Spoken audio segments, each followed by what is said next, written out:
Hey, what's up guys? Jake Tech here, back with another video, and this is a pretty much, first off, Happy New Year's to everybody. Hope you guys had a awesome New Year's holiday, had a great New Year's Eve, and this is just going to be a little bit of a recap video going over some of the highlights of 2020, talking PC builds, some of the more popular videos we're just going to kind of recap and talk about.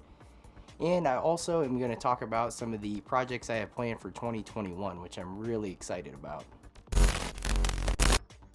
So most of this video is going to be a recap of the PC builds and certain hardware related things that we worked on this year. And really I didn't do a whole lot of PC builds. I had quite a few vlog videos for build vlogs that I did, such as the water-cooled rebuild, which was probably the most recent one. We had the build for the ITX rig inside the Ncase M1, which that was a really fun build, and a lot of the videos turned out awesome, and it seems like you guys really enjoyed those ones. So the first video we're going to talk about is saying goodbye to my first PC build. So this was the year that I took apart my first PC, which was built in one of the Corsair crystal cases, Crystal 570 I believe. And that build had gone through so many iterations of hardware. When I started off, I had a GTX 1060 inside of it. I had the i5 8600, and I just had a 120 millimeter Corsair AIO that was quite a bit older. I actually got it free with the case, if I remember right. But that build, so it started off with that hardware, and then later on I upgraded the GPU to the 1080 Ti, which was air cooled. It was the For the Win 3 card, which I'm still using today in the water-cooled build, and it's running flawlessly. But that was a pretty cool build, and that's what really got me into building PCs, and that was the start of it for me.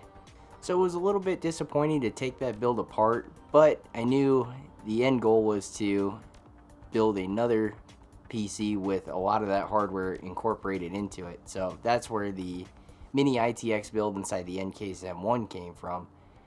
So from my first build, we used the CPU.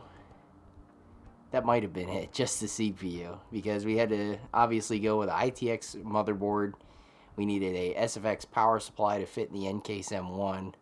Actually, I take that back. We used the CPU, the RAM, and then my first build, like I said, it started off, the very first build before I even started YouTube, it had a 1060 in it. Then we went to a 1080 Ti, which I don't know if this channel saw any of that. And I know for sure you guys saw some of the footage with the 2060, because when we took it apart, it had the 2060 in it. So we also took the 2060 from that build and put it in the Ncase M1 build. So the whole goal of this, I really just wanted, another build to work on, and not absolutely break the bank where I'd have to buy, all new parts. Luckily, like I said, we were able to take some of the core components out of the first build and put it into an ITX build. And at this time too, ITX was getting super popular. A lot of new case manufacturers were popping up. New models of ITX cases were coming out from all different companies. And many people were building ITX rigs, and I saw that and I wanted to build one for myself. So I ended up ordering the Ncase M1. Waited quite a while to get that case in. I don't remember how long it was, but it did take a while, and it got imported into the country. But it was well worth the wait, because that is a fantastic case. I love working in it. I love the way it looks. It's very minimalistic, but is very functional as well too, and has a pretty sleek design. So I'm a huge fan of the Ncase M1, and it's definitely one of my favorite cases I've ever built in. So as far as the build went, it went pretty smooth. The only downside from what I remember to this build was I had issues with the motherboard. The first motherboard I ordered was a Asus Strix board, and I accidentally bought it used on Amazon. So I don't look for used motherboards, but I wasn't really paying attention. I added it to the cart, and it turned out to be a used, or I don't even know if it was refurbished, but I probably wouldn't recommend buying a used motherboard from Amazon, or especially one that isn't like factory refurbished.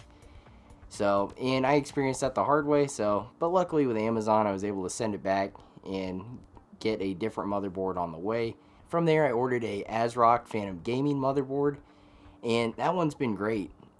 luckily that was pretty seamless. We installed everything onto it, put it back in the build, but that was the tricky part of the ITX build. I did take it apart quite a few times with the bad motherboard that I got, but I really like the ITX build, and it doesn't have the most high-end hardware. It kind of more intermediate slash budget level hardware. But overall, that's a really great system, and I think it proved to myself and maybe a lot of people that have watched the channel that some lower end hardware like that, or mid-tier hardware, can really produce results that is usable for a lot of people. I mean, that is a great gaming system. It's a really good editing system. Obviously, you won't get the fastest render times out of an i5, but it still does pretty well. It can get you in the door. And I was able to 3D model on it for 3D printing projects, all sorts of stuff. So that machine is very capable, and it really taught me that a PC build of that spec can do quite a bit. And hopefully a lot of people too that have watched those videos kind of learned that as well. So getting the ITX build built was a great opportunity for me to turn my attention towards the water-cooled build. And I don't know if you guys remember the video, but I did post a video where I was doing some water-cooled maintenance, and we had a really bad fluid experience inside the water-cooled build. Probably only about 6 months of use, and our fluid started coming apart, so I had to do a full maintenance on that system. And it ended up where it was such a pain to take apart and clean everything out. And servicing it in the current case that I had it in, which was the Define R6, was pretty tricky. It was kind of a tight fit for all that hardware. So I ended up stripping down the whole system. It's not a car, but we parked that build for a while, and I didn't use it. It was just in pieces. And I just rolled with the ITX rig for all my gaming stuff, for all my video editing, photo editing. So that build really, the ITX build really supported me in a time where I lost the water-cooled build, and it gave me a really good time to just slowly take my time and rebuild that system. So with the water-cooled build 2, the first iteration that I built in 2019, that build I wasn't all that happy with the cooling performance that we got. The idle temperatures were a lot higher than I would have expected. So that was one thing I was very disappointed about. So my goal not only was to build a system that's a little bit easier to maintenance, but also something that had a little bit better cooling. So from there, like I said, we took apart the water-cooled system completely, and I just had it in pieces for a long time. And then I ordered a Phanteks Enthoo 719, as I really like the looks of that case and all the opportunity that that case presents. So I rebuilt the system inside of that case, and it turned out to be a much better system. The cooling on that water-cooled system now is fantastic. We're getting idle temps that are around room temperature, which is really good to see. And whenever the system is under load, I don't think I've exceeded much over 55C on the CPU or the GPU. So that was really what I was expecting out of a water-cooled build. And unfortunately, the first iteration of that system just didn't quite get there. But I'm very happy that this system now is right where I think it should be. So as far as the water-cooled rebuild went, it went pretty good overall, but once again I ran into some motherboard issues, and unfortunately the Maximus 11 Formula motherboard from Asus, I still haven't got it warranted, but I ran into some issues with it where it just was not running. I was just getting a clear CMOS flash on the back of the motherboard, and I tried to reset it, clear CMOS, all that stuff, but it's almost like it's in a brick state. So unfortunately I haven't gotten it fixed yet. I still need to send it in for warranty for sure. But during that time, Flight Simulator was coming out, and I really wanted this water-cooled system up and running for that. So I went on Amazon, ordered a Strix motherboard, and I got that motherboard in, and we built out the system, and it turned out great. And for the fluid I used, it was just a Corsair Hydro X clear fluid, and mixed with a little bit of distilled water, as I lost some fluid in the process of filling it.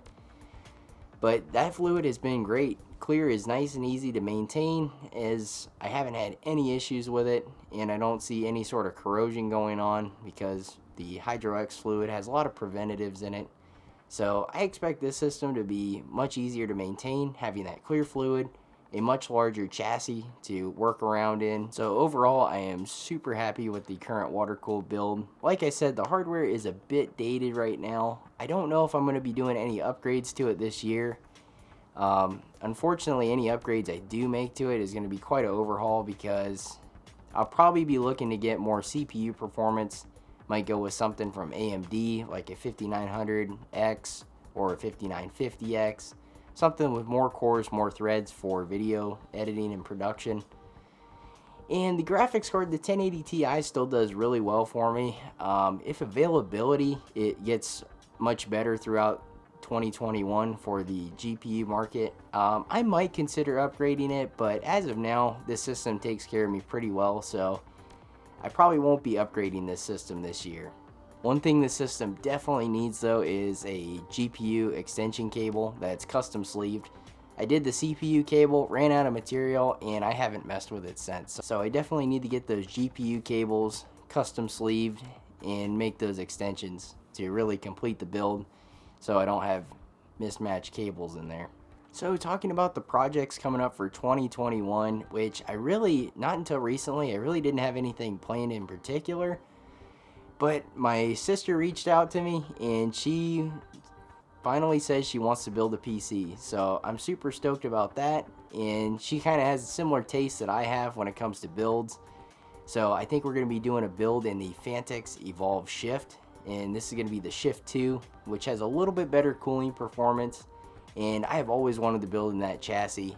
And I just really love the verticality of it and the way it looks. And I'm a huge fan of Phanteks cases. Ever since I built in the Enthoo 719, I am definitely sold on Phanteks. Not trying to be too much of a fanboy with them, but I feel like they put out a really good product. So the main reason she wants to get a new build is right now her only computer is a MacBook Pro, and she's out of storage. It doesn't have a whole lot of space on there. She might have around 250 gigs. And unfortunately, with iOS and Windows too, or with Mac OS, the updates get bigger and bigger, and they end up just overcrowding your hard drive. And I think that's kind of Apple's tactic to push you into a new system. So she wants a desktop setup where she has much more storage and can run some more software for photo editing, video editing, and maybe a little bit of gaming if I can convince her to get into some gaming. We got a lot of parts picked out for this build already. Like I mentioned, we have the Phanteks Evolve Shift 2, which is going to be the case. We are going to be going AMD for this build, but it's going to be a pretty low spec system because she doesn't need a whole lot of performance when it comes to, cores, threads, and GPU for performance isn't really needed in this case because I don't know if she's going to do any gaming. But we still want to put a good graphics card in there, a good processor, just everything that she needs to get by doing video editing, photo editing, and maybe a little bit of gaming here and there. So I'm looking forward to more of a budget-oriented build like this because we are going to be running some benchmarks on it. And it's going to be one of those things again, kind of like my ITX build. We're going to see exactly how much performance you can get out of lower to mid-tier hardware. And the other project I have planned, which is kind of going in unison with my sister's build, because she might be taking the RTX 2060 that I have in the ITX rig. And that's if I can't find her a graphics card, which it's not looking too good. I can't even find a 1650 right now. But with that being said, my plan for the ITX rig, and if it doesn't have a GPU, I am going to turn it into a server.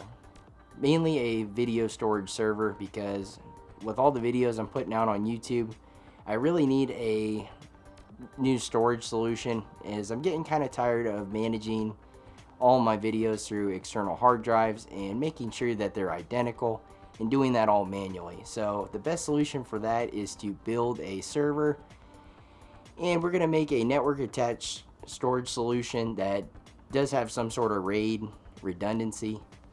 So it'll be, very reliable. The mirroring will be automated due to the RAID, and it'll be attached to the network so I can access it from different computers very easily. I don't want to go into too much detail on this and give away too much and too many spoilers, but I recently built a server for the company that I work for, and I used like a AMD Ryzen 3, 16 gigs of RAM, very minimal hardware, but we have a really nice video storage server for our NVR system. And basically I just put Ubuntu server on there, loaded up the software and services I needed, and it turned out really good. And we have a RAID 5 configuration running, so I'm really planning on doing something very similar.